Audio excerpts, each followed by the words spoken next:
Okay, picture this. You're lying in bed in a quiet Vegas Airbnb when you hear tapping on the window. Strange, but you brush it off until someone starts unlocking the door at midnight. Or how about a remote cabin in Vermont? No electricity, just you and your boyfriend, when out of nowhere, banging on the walls, footsteps outside, and slow, scraping sounds that last all night.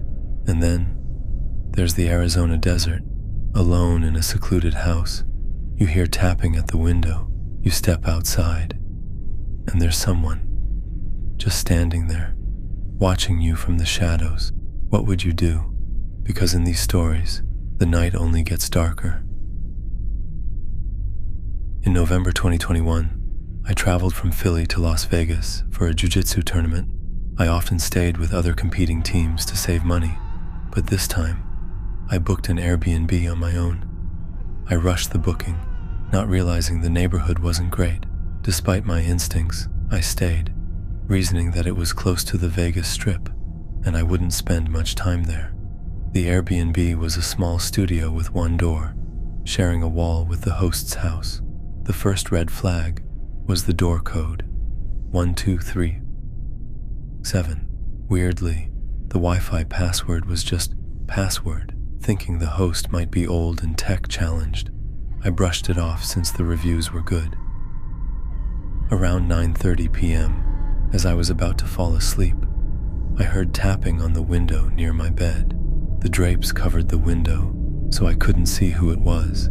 I called out, "Huh?" The tapping stopped, but a couple of minutes later, it resumed. I shouted, "Hello?" louder this time, and the tapping stopped again. I messaged the host, asking if it was them. An hour later, they replied, saying, "I was bringing you water, but left when I saw you were asleep." Still uneasy, I decided to stay put.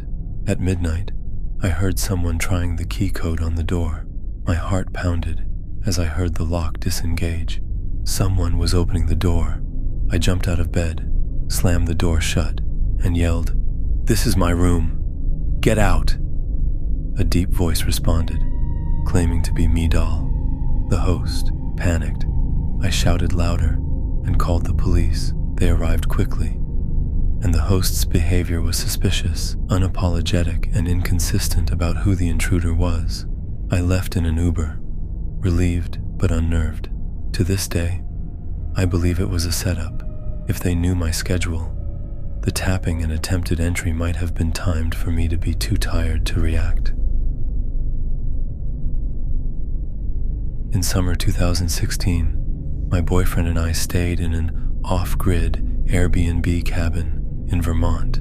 The listing had hundreds of 5-star reviews, so I thought it was safe. The remote cabin had no electricity and was down a dirt road. The host lived half a mile away but wasn't there, so we were alone. After hiking all day, we cooked dinner and played board games by candlelight.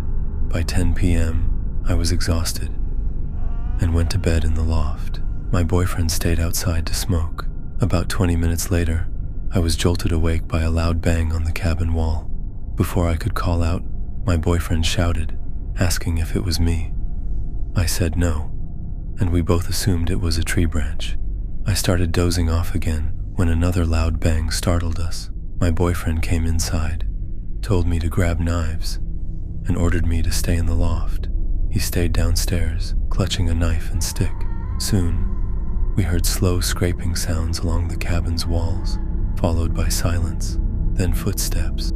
My boyfriend climbed into the loft, pulling the ladder up, saying he didn't like how we couldn't see whoever was outside. The night was terrifying. Banging, scraping, and pacing sounds came intermittently until dawn. At one point, we even heard rattling on the cabin stovepipe. We clutched knives, paralyzed with fear, expecting the worst. When the sun rose, the noises stopped. We packed up and left as fast as possible. Strangely, there were no signs of anyone outside, no footprints or marks. The host brushed it off, saying it was probably a porcupine, but to this day, we believe it was a person trying to scare us, or worse. I booked an Airbnb in Arizona for a job interview. It was far from home, so I decided to make a short trip out of it. The secluded house was off a dead-end road, with a nice view of the desert. On my first night, around 9 p.m., I was practicing interview questions in the living room when I heard a faint tap on the window. Startled, I looked but saw nothing. It was pitch black outside, so I chalked it up to a bug and continued working. The next day, my interview went well, and I spent the day exploring the town. That night, while watching Netflix, I heard another tap on the window. This time, I was sure it wasn't a bug. I checked, but saw no one. I stepped onto the back porch, scanning the dark desert. Then I heard it. A clicking sound, like someone clicking their tongue.